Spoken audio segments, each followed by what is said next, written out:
Bismillahirrahmanirrahim. Elhamdülillah Rabbil alemin. Esselatu vesselamu ala Resulillahil emin ve alihi tahirin ve la'netullahi ala a'daihim ecma'in. Minel an ila qiyam yevmiddin amma ba'd Rabbi şrah li sadri ve yessir li emri ve ahlul uqdeten min lisani yefkahu kavli. Ramazan qabağıdır. Allah təbarək və Teala hamımıza kömək olsun ki biz bu gözəl mübarək ay üçün hazırlaşa bilək. Ramazandan əvvəl Həzrəti Resulullahın Şəban ayının son cümə xütbəsində etdiyi o məşhur xütbəni, o məşhur çıxışı hamı danışır, hamı söhbət eləyir.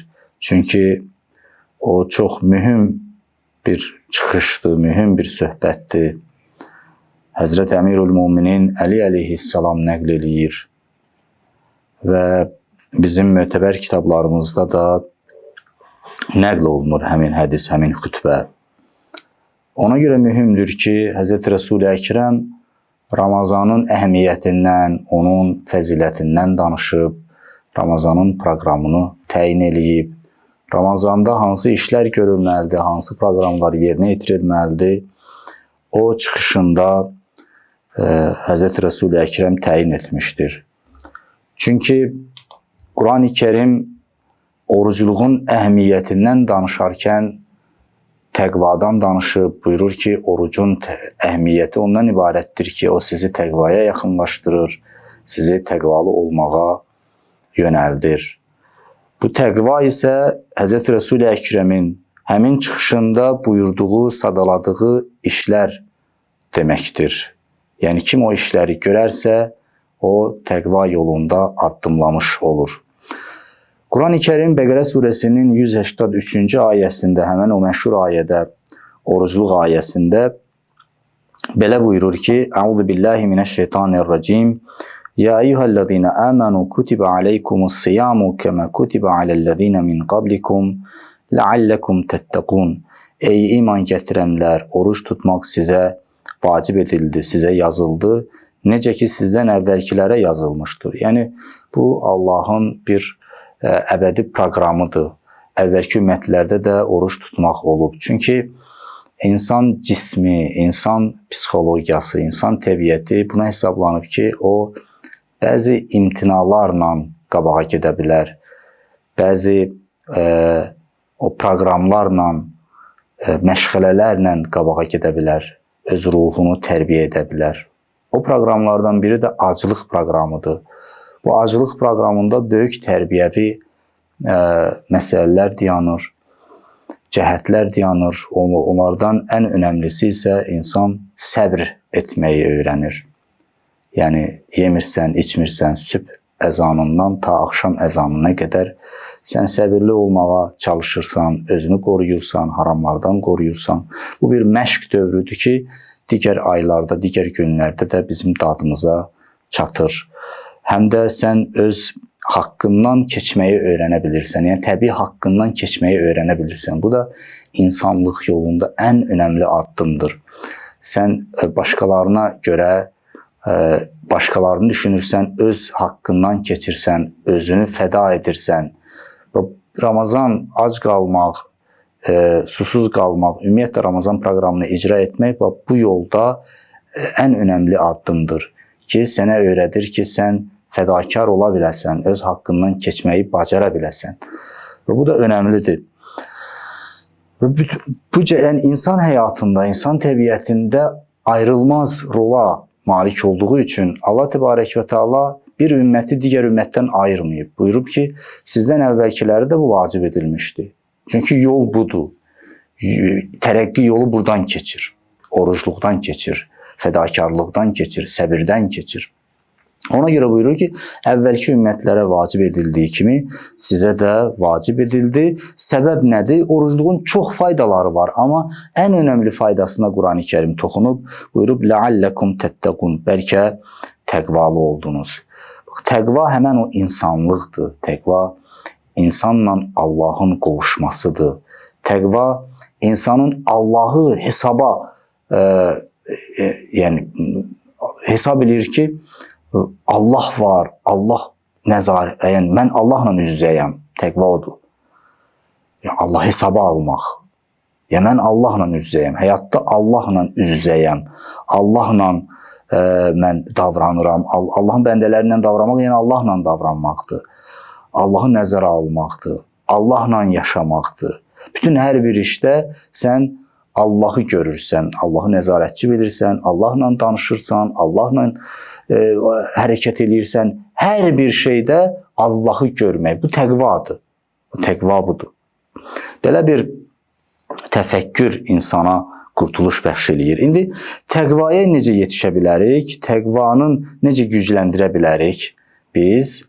Bax, burada Həzrəti Rəsul-i Əkrəmin o Şəbaniyyə xütbəsi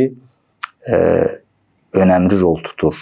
Bizə açıq aydın bəyan eləyir ki, biz təqvaya necə yetişə bilərik? Əvvəlcə Həzrəti Rəsul-i Əkrəm həmin çıxışında Ramazanın fəzilətlərindən danışıb. Yenə qeyd etmək istəyirəm ki, bu hədisi, bu xütbəni Həzrəti Əmirül-Müminin Əli əleyhissalam nəql eləyir Peyğəmbərdən və özü də ki, bu hədisin sənədi də mötəbərdir. İmam Rıza əleyhissalamdan gəlir. İmam Rıza əleyhissalam da öz atalarından ta ki Əmirül-Müminindən. Əmirül-Müminin də buyurur ki, bir gün Peyğəmbər bu cür xütbə etdi. Ramazan qabağı bu cür xütbə etdi. Şeyx Səduq bunu mötəbər sənədlə nəql edir İmam Rızadan. İmam Rıza da ataları vasitəsilə Əmirül-Müminindən ki, İnna Rasulallah sallallahu aleyhi və aleyh xatabənə zətə yevmin. Əmirül-Müminin buyurur ki, Resul-i Əkrəm bir gün bizə bu cür xütbə etdi. Fəqal, əyyuhən nas, innehu qad əqbələ iləykum şəhrullah bil bərəkəti və rəhməti və məğfirə. Ey insanlar! Yəni, burada təkcə mömin, müsəlman ayrımı etməyib, fərqi qoymayıb. Buyurur, ey insanlar, qarşıdan Allahın ayı gəlir. Yəni, Allahın ayı sizə tərəf gəlir. Özü də tək gəlmir. Nə gətirir? Kimlə gəlir? Bil bərəkəti. Bərəkətlə gəlir. Rəhmətlə gəlir, məğfirətlə gəlir. Bolluca nemət gətirir sizin üçün. Rəhmət gətirir. Burada xüsusi rəhmətdən söhbət gedir. Zaten ümumi rəhmət, biz Allahın rəhmətində qərq olmuşuq. Hər an, hər saat, hər gün Allahın nemətlərindən istifadə edirik. Onun rəhmətindən, mərhəmətindən istifadə edirik. Qərq olmuşuq onun mərhəmətinin içində. Amma Ramazan ayında rəhməti daha da çoxalır. Xüsusi olaraq Allah təbarək və təala rəhmət qapılarını açır. Söhbət o rəhmətdən gedir. Bərəkət də həmçinin bolluca nemət, əhəmiyyətli nemət insan həyatında ki, o bərəkət adlanır. Həm də artım, inkişaf bərəkət adlanır. Onu da biz hər an Allahın bərəkətindən istifadə edirik. Amma Ramazan ayında xüsusi olaraq əlavə bərəkət gəlir. Xüsusi olaraq əlavə rəhmət gəlir və xüsusi olaraq əlavə məğfirət gəlir. Məğfirət Allahın bağışlaması deməkdir. Yəni Allah insanı əfv eləyir, bağışlayır. Yenə də hər gün, hər an insan əlini qaldırıb tövbə etsə, desə ki, ilahi məni bağışla, mən səhv eləmişəm, bilməmişəm, peşmanam, Allah onu bağışlayar. Yaxud əstəğfirullaha Rabbi və ətubu iləyh desə, bu zikr, mübarək zikri desə, yəni günahlarımın bağışlanmağını diləyirəm və Allaha tərəf qayıdıram. Bunu deyən adamı Allah bağışlayar. Amma Ramazan ayında xüsusi olaraq əlavə imtiyazlar verilir ki, Allah yəni o bağışlanmayan günahları da bağışlayır. Çünki bəzi günahlar var ki, həqiqətən də bağışlanmır. Həzrəti Resul-i Əkrəmin yenə çıxışlarında var ki, bəzi günahlar var ki, ya Kəbədə, Ərafatda bağışlanar, ya da Ramazan ayında. Yəni, bunlardan başqa yerdə bağışlanmayacaq, elə günahlar var. Məsələn, buyurur ki, əgər kimsə Ramazan ayında bağışlanmasa, onda o getməlidir həccə, Ərafatda dua etməlidir ki, Allah onu bağışlasın. Yəni, bir insanın günahı nə qədər böyük ola bilər ki, Ramazan ayında Allah onu bağışlamasın, onun başqa çarəsi nədir? Ramazan ayında bağışlanmasa Peyğəmbər buyurur. Bəs onda hansı ayda bağışlanır? Nə vaxt bağışlanar insan? Bir çarəsi var. Getsin həccə, Ərafatda dua etsin, Allah onu bağışlasın.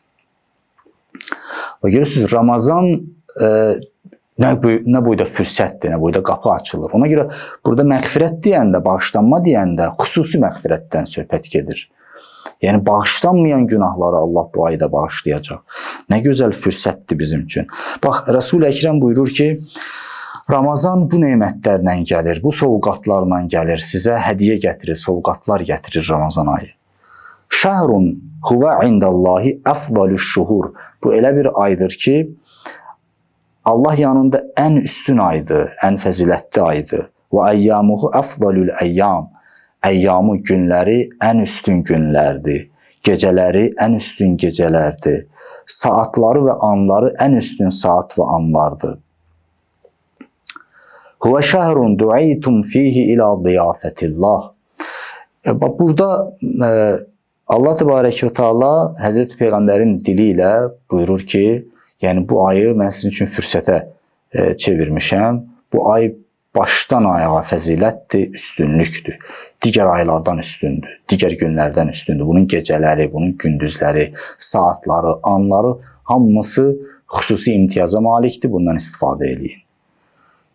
Bəzi zamanları Allah üstün qərar verib. Sənəm Ramazan ayını digər aylardan üstün qərar verib. Hətta Ramazan aylarının gündüzlərinin, gecələrinin içində də Allah Təbarək və Teala bəzilərini üstün qərar verib. Məsələn, Qədr gecələri haqqında Allah Təbarək və Teala Quran-ı Kərimdə buyurur ki, Qədr gecəsi 1000 aydan daha xeyirlidir.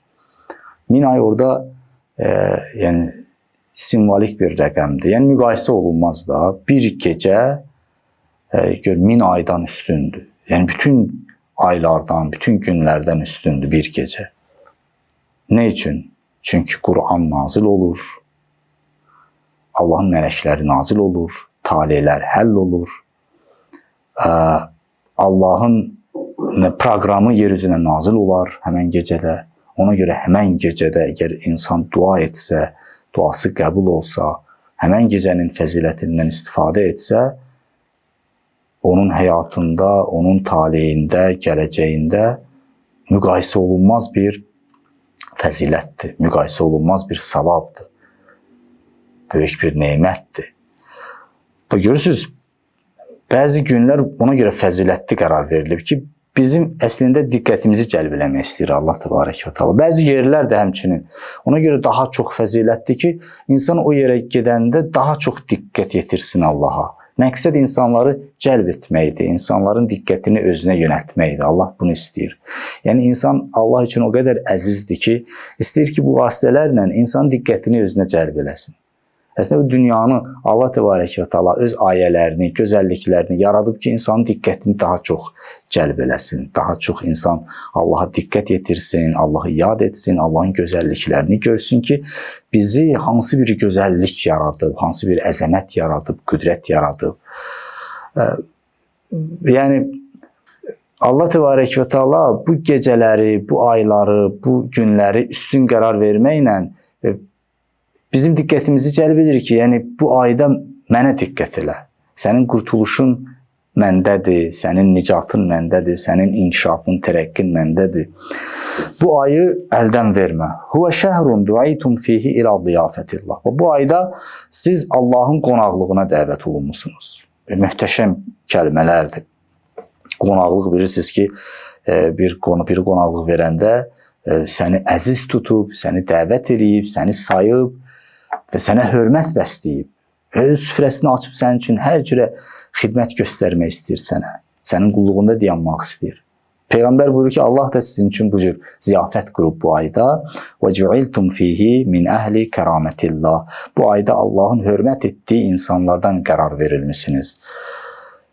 Ənfasukum fihi təsbih. İzah edir biraz. Buyurur ki, sizin nəfəsləriniz zikirdir. Sadəcə nəfəs alırsan, verirsən. Bu zikirdir. Başqa aylarda bu zikir sayılmır. Çünki bizim ixtiyarımızda deyil də, qeyri-ixtiyari işlərdir bunlar. Yatmaqdır, durmaqdır, nəfəs almaqdır. Bizdən asılı olan şeylər deyil. Amma sizdən asılı olmayan şeylərə də Allah bu ayda zikir savabı yazar. Ənfasukum fihi təsbih. Nəfəsləriniz təsbihdir. Və nəvmukum fihi ibadə.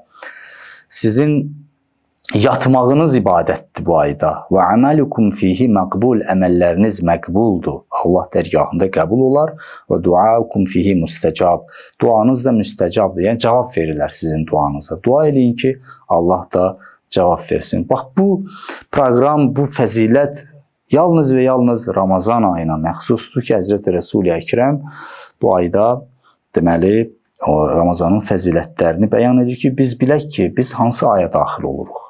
Qarşıdan hansı ay gəlir, necə gəlir, biz nə etmək, onun əhəmiyyəti nədədir, o barədə düşünək. Bu günlərdə fürsətdir biz bunları düşünək. Bir düşünək həqiqətən ki, indi Allaha çox şükürlər olsun ki, yavaş-yavaş Ramazana yaxınlaşırıq. Keçən il ümidimiz yox idi ki, gələn Ramazan bizə qismət olar, yoxsa yox.